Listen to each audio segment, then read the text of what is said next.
यह शरबत है। मेरी बात गौर से सुनो। उन दोनों के पास हमारी एक चीज़ है, हम लेकर चले जाएंगे।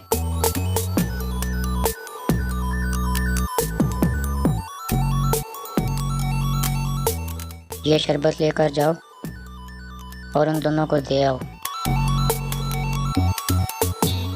अब मुझे भी औलाद चाहिए अर्तुल। मैंने उसे बता दिया है कि मैं दूसरी शादी करूँगा। तुम्हारे दिल में कोई है? कौन? गोंजा गुल?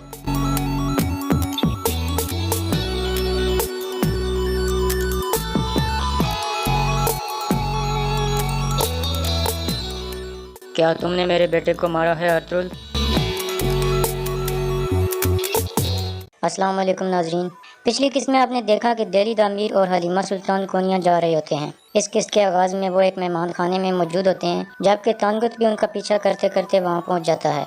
हलीमा सुल्तान दिल्ली द अमीर को कहती है कि हमारे पास जो कागजात हैं, इसमें सुंगर तेकन की कई सालों की मेहनत है जो उसने मंगोलों की जासूसी के दौरान की, और ये मालूमात सुल्तान अलाउद्दीन और सल्जूक रियासत के लिए बहुत ही ज़रूरी है, इसलिए हमें हर हाल में इसकी हिफाजत करनी होगी।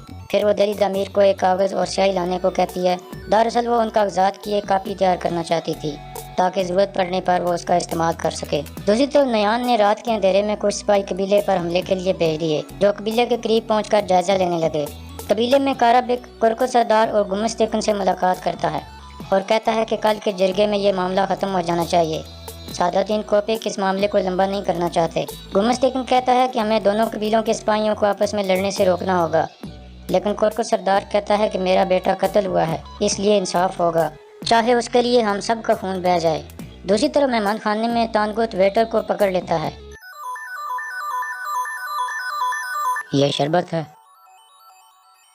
मेरी बात गौर से सुनो। उन दोनों के पास हमारी एक चीज़ है, हम लेकर चले जाएंगे।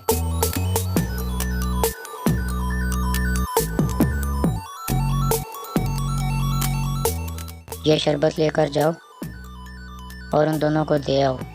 और उसे कहता है कि इन दो मुसाफिरों के पास हमारी एक चीज़ है, मैं इस शरबत में नींद की दवा मिलाऊंगा और तुम उन दोनों को दे आओगे। इसके बाद हम अपनी चीज़ लेंगे और यहाँ से निकल जाएंगे। हम खून खराबा नहीं चाहते, इसलिए चुपचाप तुम ये काम करो। जिस पर वेटर रजामंद हो जाता है और शरबत लेकर उनकी तरफ जाता है। इस दौरान हलीमा उन कागजात की एक कापी तैयार कर रही होती है। दूसरी तरफ गार में ट्वितेकन का इलाज चल रहा होता है। इतने में ट्वितेकन का सर एक तरफ लुढ़क जाता है, जिस पर हकीम अर्तो कहता है कि इसकी रूह निकल रही है और ज़ोर से उसके सीने पर एक मुक्का मारता है। सब परेशान हो जाते हैं। इब्नुल अरबी भी ऊंची आवाज़ में दुआ मांगने लगते हैं।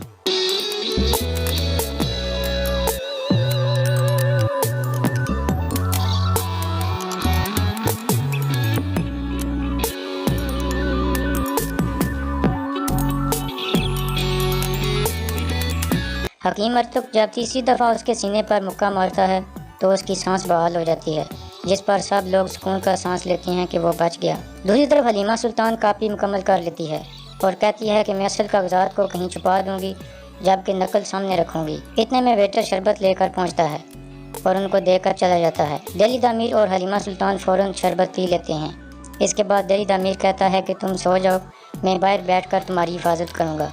तानगुत छुप कर दिल्ली द अमीर को देखने लगता है। दूसरी तरफ कबीले में गुंदोगदो सलजान को अपने पास बुलाता है और कहता है, मैंने तुम पर गुस्सा किया, तुम्हें मारा, तुम्हारे हकूक़ पूरे नहीं किए, इन सब के लिए मैं तुमसे माफ़ी मांगता हूँ।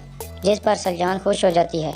इसके बाद गुंदोगदो कहता है कि मुझे औलाद चाहिए, इसलिए मैं दूसरी शादी करना चाहता हूँ। अगर तुमने दूसरी बीवी को कबूल ना किया तो मैं तुम्हें तलाक दे दूँगा। तुम आराम से सोच लो, फिर मुझे बता देना। यह कहकर वो बाहर निकल जाता है। इसके बाद वो अर्तुल के पास जाता है और उसे भी इस फैसले के बारे में बताता है। अब मुझे भी औलाद चाहिए अर्तुल। मैंने उसे बता दिया है कि मैं दूसरी शादी करूँगा। तुम्हारे दिल में कोई है? कौन? गोंजा गुल? अर्तुल कहता है कि क्या आप गोंजा गुल से शादी करना चाहते हो? जिस पर गुंदोगदो चौंक जाता है और कहता है, तुम्हें कैसे पता चला? अर्तुल कहता है, मैं समझ गया था जब तुम आयतुल खाला से बात कर रहे थे। तुम शादी कर लो, लेकिन सलजान भाभी को तलाक मत देना। इसके बाद अर्तुल कहता है कि काराबेग का ध्यान रखना। इस आदमी को मैंने नुयान के डेरे पर देखा था जब मेरे हाथ में कील ठोंका जा रहा था। यह भी वहाँ मौजूद था और हंस रहा था। जिस पर गुंदोगदो चौंक जाता है। दूसरी तरफ कुरकुर सरदार हैमा खातून के पास तीमारदारी के लिए जाता है और उनसे माफ़ी मांगता है। फिर वो अर्तुल के बारे में बात करता है कि हमारी तरबियत में कोई कमी रह गई थी। हैमा खातून कहती हैं कि मेरा बेटा कातिल नहीं है, वो किसी भी सूरत अपने ही भाई का खून नहीं बहा सकता। वो ऐसा करने की बजाय 1000 बार मरना पसंद करेगा। थोड़ी देर बाद कुरकुर सरदार चला जाता है। गंदोगदो वापस हैमा खातून के पास आ जाता है। इतने में हैमा खातून की तबीयत बिगड़ना शुरू हो जाती है। गंदोगदो देखता है कि उनके जख्म से दोबारा खून बहना शुरू हो जाता है। वो फ़ौरन एक औरत को बुलाता है और उसे कहता है कि फ़ौरन हकीम मरतब को बुला कर लाओ। दूसरी तरफ सलजान गुस्से में आयतुल्ला के खेमे में जाती है और उसे कहती है कि मैं एक दिन तुम्हारी चालों को बेनकाब करके रहूँगी। इसके बाद वो गोकचे को ज़बरदस्ती पकड़ती है और वहाँ से ले जाती है। दूसरी तरफ कुरकुर सरदार अर्तुल के पास जाता है।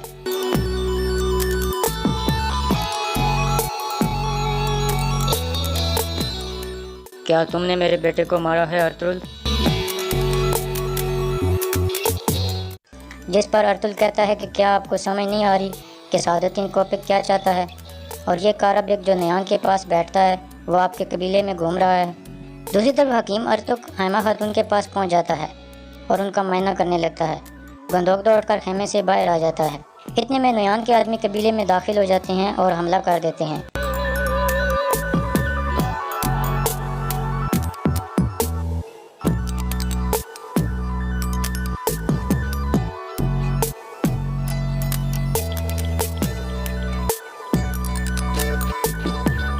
एक तीर सीधा गंदोगदो के पास खड़े सिपाही को लगता है, जिस पर गंदोगदो चौंक जाता है और ऊंची आवाज़ में कहता है मंगोलों ने हमला कर दिया है।